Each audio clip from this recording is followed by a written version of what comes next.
Қырын аржық көтермес белге еткен соң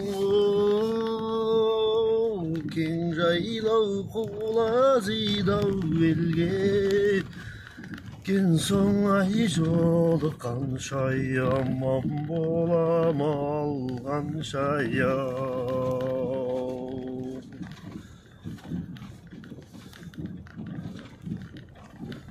Ал міне фермерский хозяйство болып халқыма еліме қызмет етеміз деген шаруа қожалығының талтылдада шығып еліне қайтып бара жатқан көрінісі. Биыл бір қарақ сатқан құдай айтқан жыл болды. Егде дұрыс болмады, дауыл да көп болды. Қазірдің өзінде міне біресе жаңбыр, біресе қар. Бірақ енді жылқыға және малға және кетті жақсы болып тұр. 11 айымыз бітетін болды. Кетті жер өңдейміз ба деп будкамызды далаға қойып жүріп едік. Оған да келтірмеді. Бұның бәрі Алланың сынағы деген осы шығар. Енді сынаққа төзіп, шыдап. Аллам тағы не бұйыртасың, келесі жылдан бірдеңені бұйырта көр деп. Мойымай тәуекел деп тағы да істеп көреміз енді. Сен жұмырбасты пенде деп, сиыр малдан айырмашылығы бар деп мисап бергеннен кейін Алла тағала енді қайтып айтсаң да Алланікі дұрыс, біздікі баяғы енді пендешілік.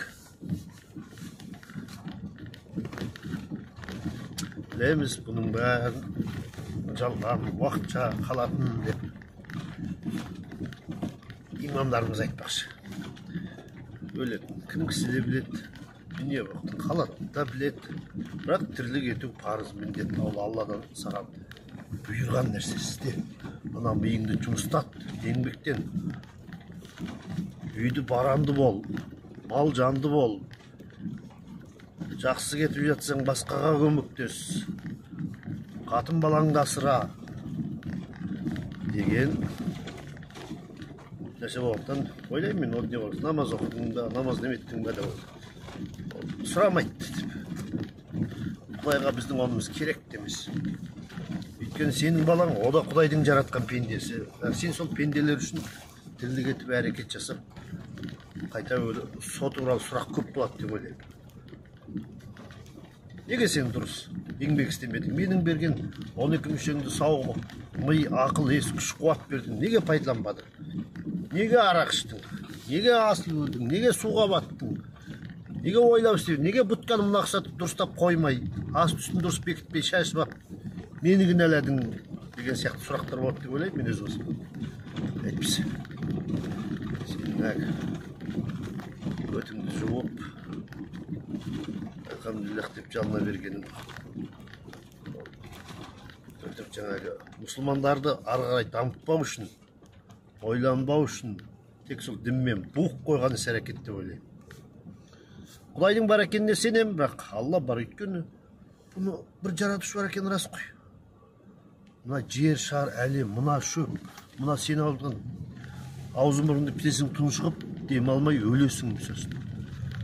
Соның бәрінің осы ауаның сен демал кислородтың есі кім? Өсіп, қурап, жазда көктеп, күзде сарғайып, қурап өсімдіктердің есі кім?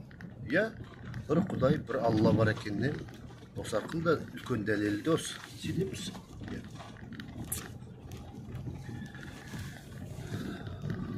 Ал енді шариғат дінде бүйтуге болмайды, сөйтуге болмайды, әуелені ән айтқанның өзі харам деп жатыр.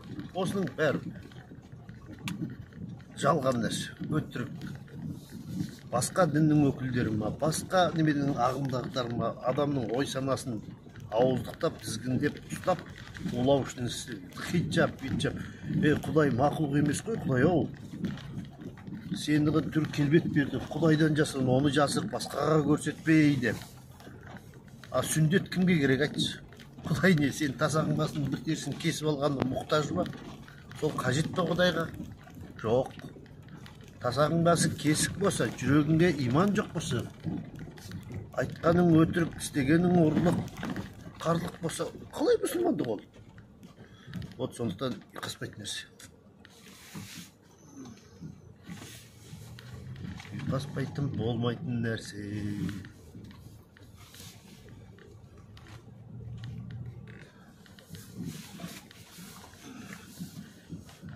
Шариғатты, діннің өзін жаңа реформалап қайтадан жазу керек. Мысалы үшін қай мұсылман мемлекет бар?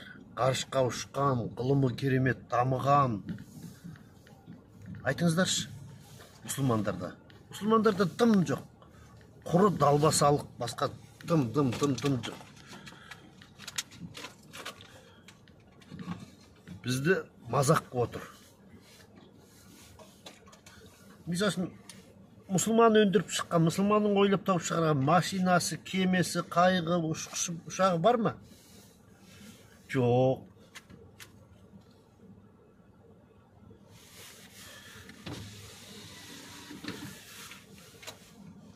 Өзіміз істей алмаймыз, істегенді көре алмаймыз. Бастидан оны кәпір дейміз.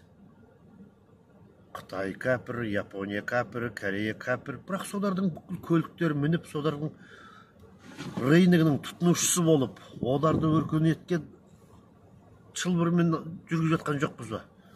Нарықтарын дамытып. Бірдеңке болса Назарбаев